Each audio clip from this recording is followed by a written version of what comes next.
আপনি যদি একটি ছবি নিয়ে তার উপরে একটি সূরা 3 বার পাঠ করে যদি ফু দেন, যার ছবিতে আপনি ফু দিবেন সে আপনার প্রেমে পাগল হয়ে যাবে, আপনাকে ভালোবাসতে বাধ্য হবে।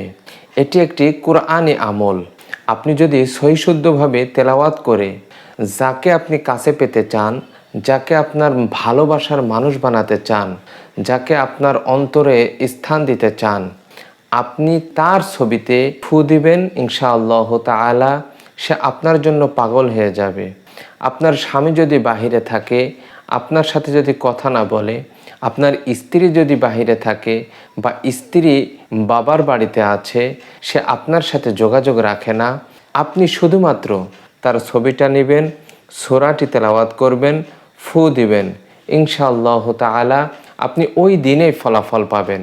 সে আপনাকে পাগলের মতো ভালোবাসছে, সে আপনার কাছে ছুটে আসার জন্য পাগল হয়ে যাচ্ছে। কোন সেই সূরাটি এবং আমলটি আপনি কিভাবে করবেন আমি এখনই জানিয়ে দিচ্ছি এই ভিডিওতে। তো ভিডিওটি না টেনে শেষ অবধি দেখার অনুরোধ করছি। আর আপনি যদি আমার এই চ্যানেলের নতুন দর্শক হয়ে থাকেন, অবশ্যই চ্যানেলটি সাবস্ক্রাইব করে দিবেন। আপনি যাকে ভালোবাসেন, আপনার স্বামীকে আপনি মহব্বত করেন, আপনার স্ত্রীকে আপনি মহব্বত করেন, কিন্তু আপনার স্বামী আপনার থেকে অনেক দূরে, আপনার স্ত্রী আপনার থেকে অনেক দূরে আর যোগাযোগ করতে চায় না, বা আপনার সাথে কথা বললেও আপনাকে ইগনোর করে, আপনার কথা তার সহ্যই হয় না, আপনাকে সে সহ্যই করতে পারে না। বিষয়টি যদি এরকম হয়, এই রকম ঘটনা যদি আপনার জীবনে ঘটে থাকে, তাহলে আপনি এই আমলটি করুন, ইনশাআল্লাহ তাআলা আল্লাহ তাআলার অশেষ রহমতে আপনি সাথে সাথে ফল পাবেন।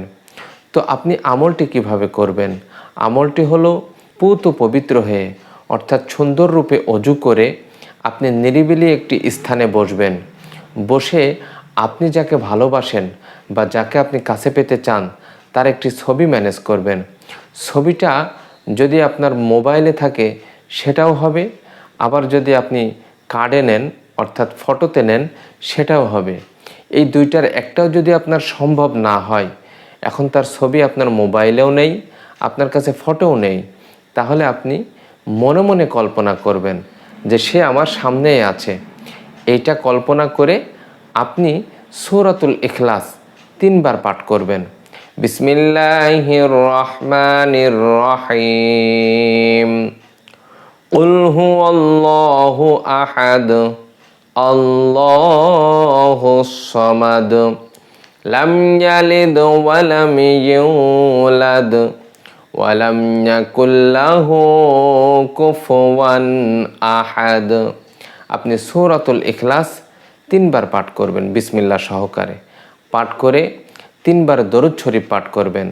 আল্লাহুম্মা সাল্লি আলা মুহাম্মাদিন ওয়া আলা আলি মুহাম্মাদ কামা সাল্লাইতা আলা ইব্রাহিম ওয়া আলা আলি ইব্রাহিম ইন্নাকা হামিদুম মাজিদ। আল্লাহুম্মা বারিক আলা মুহাম্মাদিন ওয়া আলা আলি মুহাম্মাদ কামা বারাকতা আলা ইব্রাহিম ওয়া আলা আলি ইব্রাহিম ইন্নাকা হামিদুম মাজিদ। এই দরুদে ইব্রাহিম আপনি 3 বার পাঠ করবেন। এখন এই দরুদ যদি আপনার মুখস্থ না থাকে, তাহলে সাল্লাল্লাহু আলাইহি ওয়াসাল্লাম, সাল্লাল্লাহু আলাইহি ওয়াসাল্লাম, আল্লাহুম্মা সাল্লি আলা মুহাম্মাদ, এই ছোট ছোট দরুদ 3 বার পাঠ করলেও হবে। তাহলে সূরাতুল ইখলাস আপনি পাঠ করলেন 3 বার, 3 বার দরুদ শরীফ পাঠ করলেন। এরপরে আপনি সেই ছবিতে ফু দিবেন 3 বার। ফু দেওয়ার পরে আপনি আল্লাহ তাআলার কাছে সংক্ষিপ্ত পরিসরে দোয়া করবেন, শুধু ওই বিষয় নিয়েই, অন্য কোনো বিষয় না। আয় আল্লাহ, আমি আপনার নবীর নামে দরুদ পাঠ করেছি। আল্লাহ, আমি আমার স্বামীকে ভালোবাসি, আমার স্ত্রীকে আমি ভালোবাসি। আয় আল্লাহ, আমি আমার স্বামীকে কাছে পেতে চাই। আল্লাহ, আমি আমার স্ত্রীকে কাছে পেতে চাই। আমি তোমার তাওহীদের সূরা পাঠ করেছি। আল্লাহ, তোমার তাওহীদের ওসিলায় তুমি আমার স্ত্রীকে আমার কাছে এনে দাও, আমার স্বামীকে আমার কাছে এনে দাও। আল্লাহ, আমি অমুককে বিয়ে করতে চাই। আল্লাহ, তুমি তার সাথে আমার বিয়ের বন্দোবস্ত করে দাও। এই কথাটা যার যে সমস্যা, স্বামীর সাথে হলে, স্ত্রীর সাথে হলে, বা কাউকে আপনি কাছে পেতে চান, বিয়ে করতে চান, আপনি এই আমলটি করুন, ইনশাআল্লাহ তাআলা আপনি ফল পাবেন এবং সাথে সাথেই ফল পাবেন। আল্লাহ তাআলা গায়বীভাবে আপনাকে সাহায্য করবে।